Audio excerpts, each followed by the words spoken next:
Her in-laws kil.led her husband and framed her for it so as to inherit his wealth. She thought she married into a loving family, but when her husband mysteriously died, his own mother and brother framed her for his murder, just to steal his fortune. Everyone believed she was guilty, until one fearless attorney uncovered the truth that shocked the entire courtroom. What happens next will leave you speechless. This is not just another crime story. It's a journey of betrayal, justice, and one woman's unstoppable fight to reclaim her life. Don't miss a second.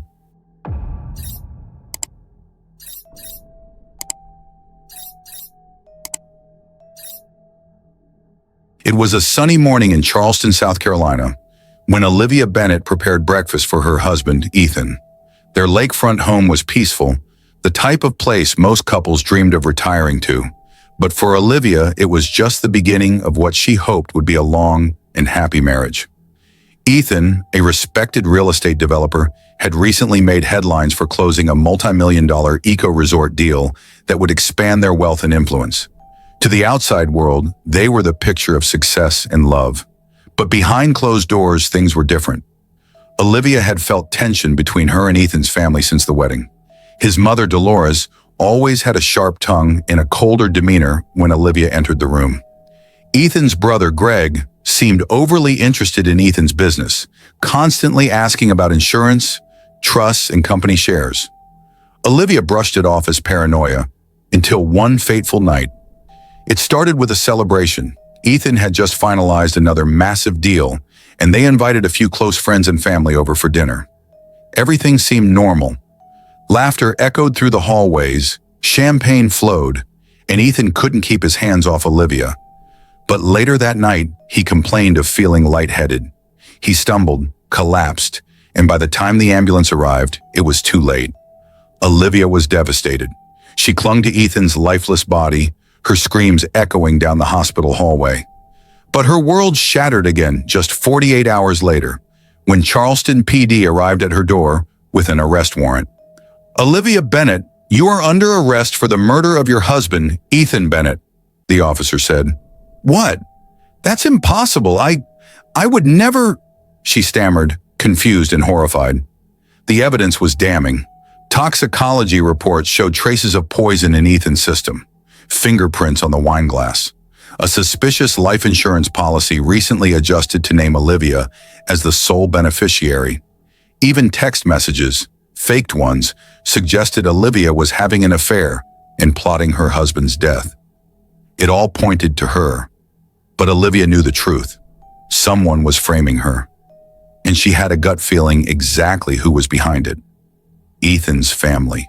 They had the motive, the access, and now the chance to control his estate and business empire. Sitting in the cold, damp holding cell that night, Olivia promised herself one thing. "I will clear my name, and I will expose whoever did this, even if it's the family I married into." And so began a journey full of betrayal, high-stakes courtroom drama, media frenzy, and a stunning revelation that would shake the entire city to its core. The next morning, Olivia Bennett's mugshot was plastered across every major news channel in South Carolina and beyond. "Charleston heiress charged with husband's murder," read the headlines. Talk shows speculated about her motive. True crime podcasts replayed her 911 call with dramatic flair. Social media exploded with hashtags like Black Widow Bennett and Justice for Ethan. As Olivia sat in jail awaiting her arraignment, the media storm outside grew wilder. News vans camped outside the courthouse. Pundits painted her as a cold, calculating gold digger. But what the public didn't know was how perfectly orchestrated this setup was, and how Ethan's own family was pulling the strings behind the scenes. Dolores Bennett, Ethan's mother, played the grieving widow's role masterfully. She appeared on morning television shows in a black veil, dabbing her eyes as she told viewers, "Ethan was my heart, and Olivia, she fooled all of us. I just hope justice is served." Greg, Ethan's younger brother, moved swiftly to take control of the family business. He claimed Ethan had intended to leave him in charge. With Olivia behind bars and a mountain of evidence against her, no one questioned his motives. Investors were reassured, and Greg stepped in as the face of Bennett Properties. Meanwhile, Olivia's court-appointed attorney, a sleepy middle-aged man named Hal Drummond, advised her to take a plea deal. "You're facing life in prison without parole," he said, not meeting her eyes. "They've got the wine glass, the texts, the insurance policy. If we bargain, maybe we get 20 years. "Absolutely not," Olivia snapped. "I'm not spending a day in prison for something I didn't do. I need a real lawyer, someone who actually believes me." Hal shook his head. "You'll be lucky to get anyone reputable. The public thinks you're guilty." But Olivia refused to let fear win. That night, with just one phone call, she reached out to someone who owed her a favor. Ava Sinclair, a brilliant but controversial private defense attorney known for winning impossible cases and exposing corruption at the highest levels. Within 24 hours, Ava flew in from New York and met Olivia in the holding cell. "They've built a house of lies," Ava said, flipping through the file. "But houses like that crumble under pressure." From that moment, things started to change. Ava demanded new forensic tests. She dug into financials, subpoenaed phone records, and hired a private investigator. And most importantly, she believed Olivia. The next court hearing would shock the public. With Ava at her side, Olivia stepped into the courtroom, no longer the frightened woman behind bars. She was ready to fight. Because while the public had already convicted her, Olivia knew that truth had a way of rising, and secrets had a way of exploding. The courtroom buzzed with anticipation. Reporters lined the back row, and camera shutters clicked as Olivia Bennett was led into the room wearing a crisp navy suit instead of the orange jumpsuit she had worn for the initial hearing. Ava Sinclair walked beside her, calm and sharp-eyed, her presence like a wall against the tidal wave of public scorn. Judge Warren took the bench, and the room fell silent. "People versus Olivia Bennett," the clerk announced. "Preliminary hearing." The prosecutor, a smug attorney named Matthew Crane, opened the session confidently. He detailed how Olivia had allegedly poisoned her husband during a celebration dinner. He waved around digital copies of text messages between Olivia and a supposed lover, and dramatically referenced the $5 million life insurance policy that had been updated weeks before Ethan's death. Crane leaned into the jury. "This is a textbook case of greed. A woman who married for money and murdered for more." Olivia felt the weight of every eye in the room pressing on her, but Ava stood slowly and took the floor. "Your Honor," Ava began, her voice steady and firm, "we contend that the state's case is built not on truth, but on carefully planted deception." She slid a folder onto the bench. "New forensic tests show Ethan's fingerprints on the wine bottle and glass, but not Olivia's. That contradicts the claim she poured him the poisoned drink." The room murmured. Ava continued.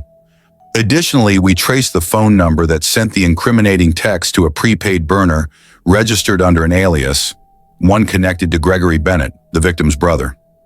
Judge Warren raised an eyebrow. Crane objected immediately. "That's circumstantial." Ava didn't flinch. "So is your entire case, counselor." She turned to the judge. "We're also filing a motion to subpoena Gregory Bennett's personal and business accounts.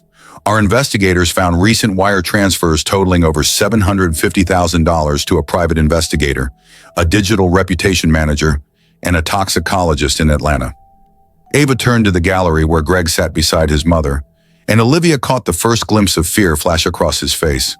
For the first time since her arrest, Olivia felt the tide shift. Outside the courtroom, the press jumped on the new developments. Headlines changed overnight. New evidence could exonerate Olivia Bennett. Brother-in-law now under scrutiny. Famed attorney Ava Sinclair disrupts murder case with bombshell evidence. Inside Olivia's holding cell later that evening, Ava laid out a plan.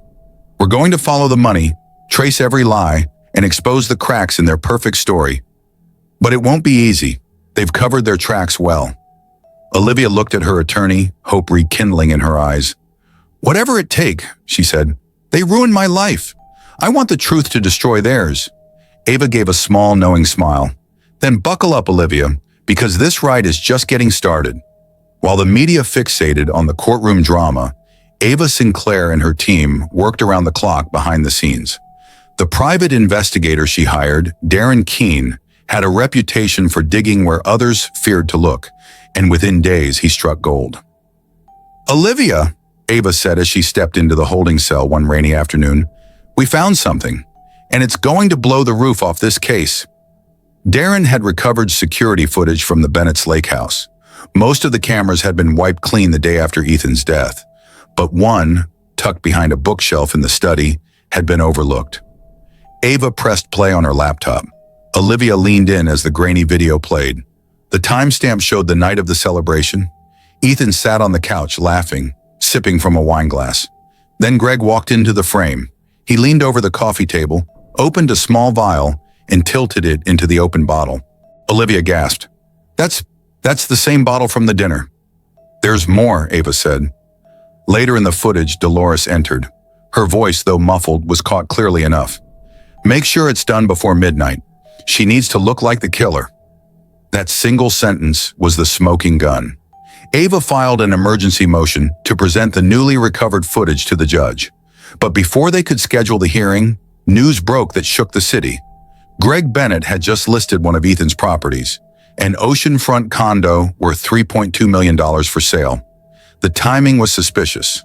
Olivia's legal team dug deeper and found that Greg had been liquidating Ethan's assets at a suspicious pace, funneling funds into offshore accounts. Ava addressed the press outside the courthouse with calculated precision. We now have video evidence, financial records, and digital footprints that clearly implicate Gregory Bennett in the murder of his brother Ethan. This was not a crime of passion. It was premeditated, motivated by greed, and executed with chilling precision. My client is innocent, and the truth is finally catching up. The public opinion that once vilified Olivia began to shift. Podcasts that had painted her as a gold-digging widow now questioned their sources. Talk show hosts issued half-hearted apologies. The hashtag #FreeOlivia started trending across social media platforms. But it wasn't over yet. That evening, Olivia received a chilling message on the jailhouse phone system. A voice disguised and distorted said, "You don't know who you're dealing with. Drop the case, or next time, it won't just be your husband." She stared at the wall in silence, shaken but more determined than ever. "They're desperate now," Ava said when she heard. "That means we're close. But we'll need to move fast, because desperate people make dangerous decisions." Olivia nodded, jaw clenched. "Then let's bring everything into the light." And with that, they prepared for the next hearing, one that would either clear Olivia's name or put her back in the crosshairs of her husband's killers. The day of the emergency hearing arrived like a thunderstorm brewing in plain sight. Crowds gathered outside the Charleston County Courthouse, their whispers turning into a roar as news outlets reported a major update in the Bennett case. Ava Sinclair, poised and relentless, led Olivia up the steps like a general marching into battle. Inside, Judge Warren reviewed the motion with raised brows. "You're telling this court you have visual and audio evidence that directly contradicts the prosecution's claims?" Ava nodded, her tone sharp. "We do, Your Honor. This isn't just a twist. This is the truth." She connected her laptop to the courtroom monitor and played the security footage. Silence fell. All eyes watched as Ethan laughed with his brother one moment and was unknowingly poisoned the next. Gasps echoed when Dolores' voice rang out. "Make sure it's done before midnight. She needs to look like the killer." The judge leaned forward. "Where did this footage come from?" It was backed up to a cloud service Ethan used for his development projects. The defense's private investigator retrieved it through legal access with the cooperation of the platform. "The prosecution never asked for it," Ava added with a smirk. Matthew Crane, the prosecutor, turned pale. He fumbled with his notes, then stood abruptly. "Your Honor, this could be edited, fabricated even." Ava raised an eyebrow. "If the prosecution would like to call in an independent forensic analyst, we welcome it. The footage metadata is intact, time-stamped, and verified."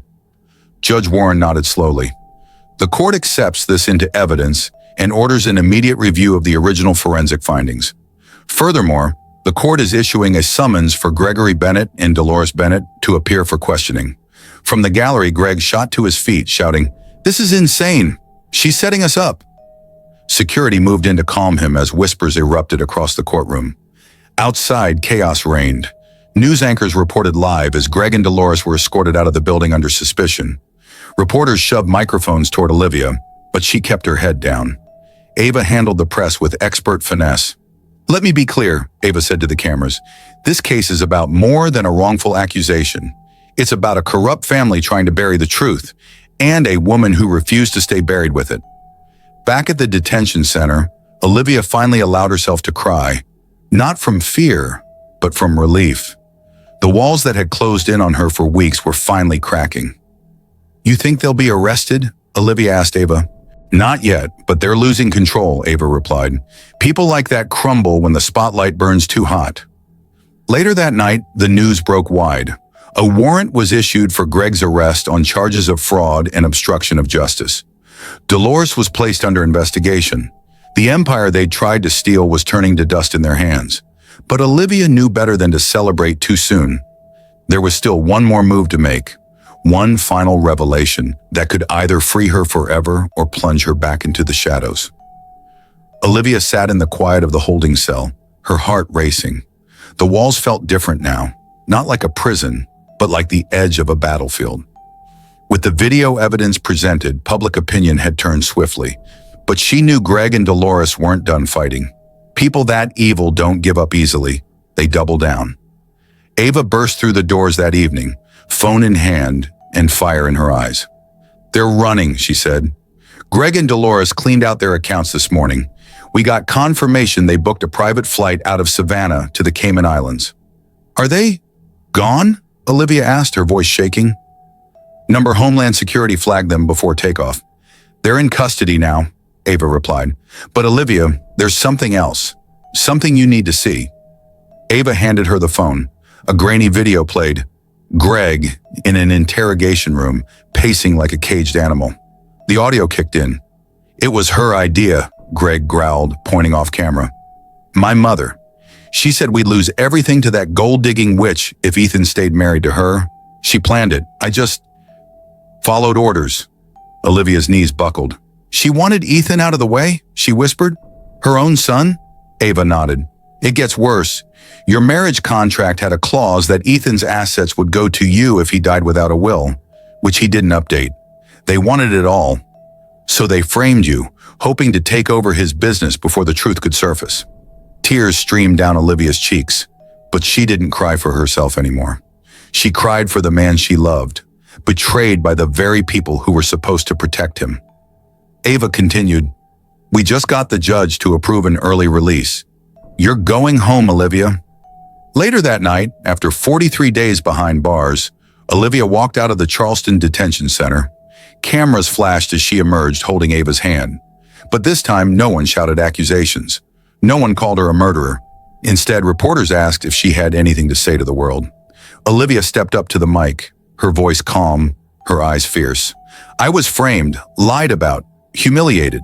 But I never lost hope. My husband was a good man, and I will not let his legacy be stolen by greed.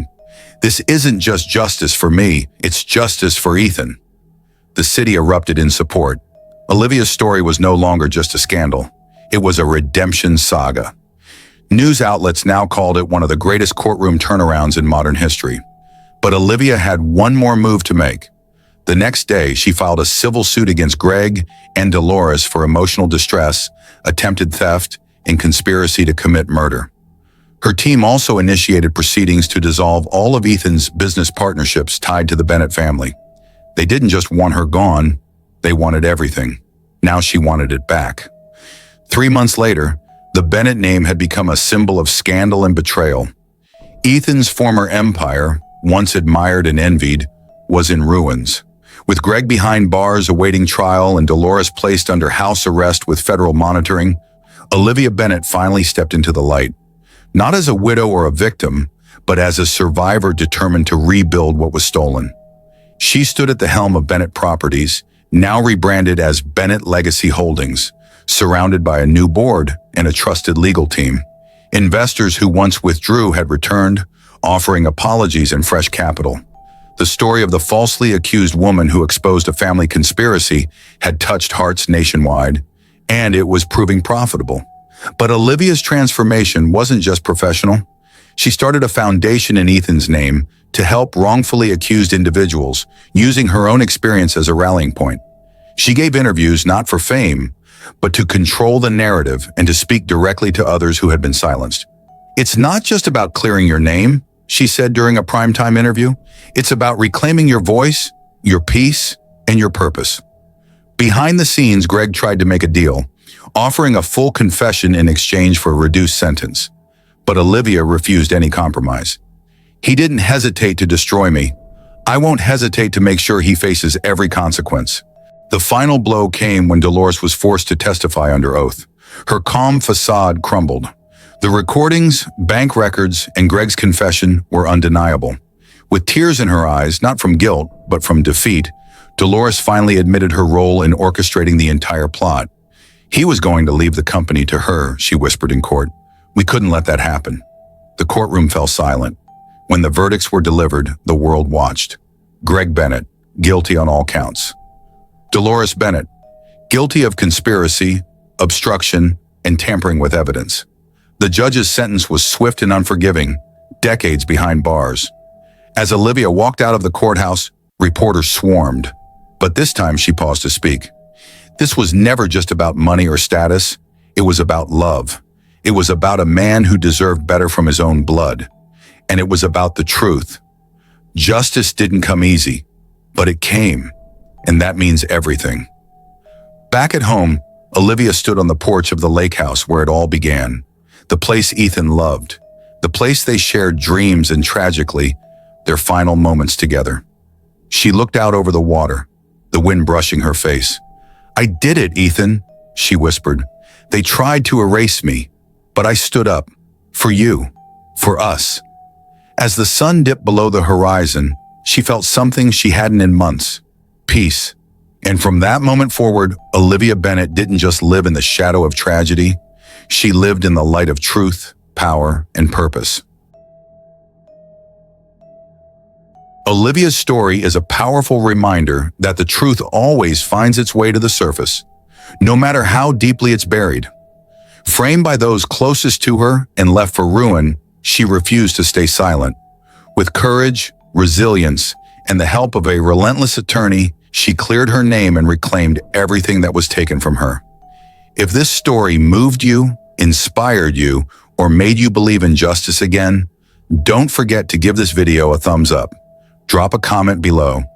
What would you have done in Olivia's shoes? And if you love powerful true life stories that expose betrayal, uncover secrets, and bring justice to light, hit that subscribe button and turn on notifications.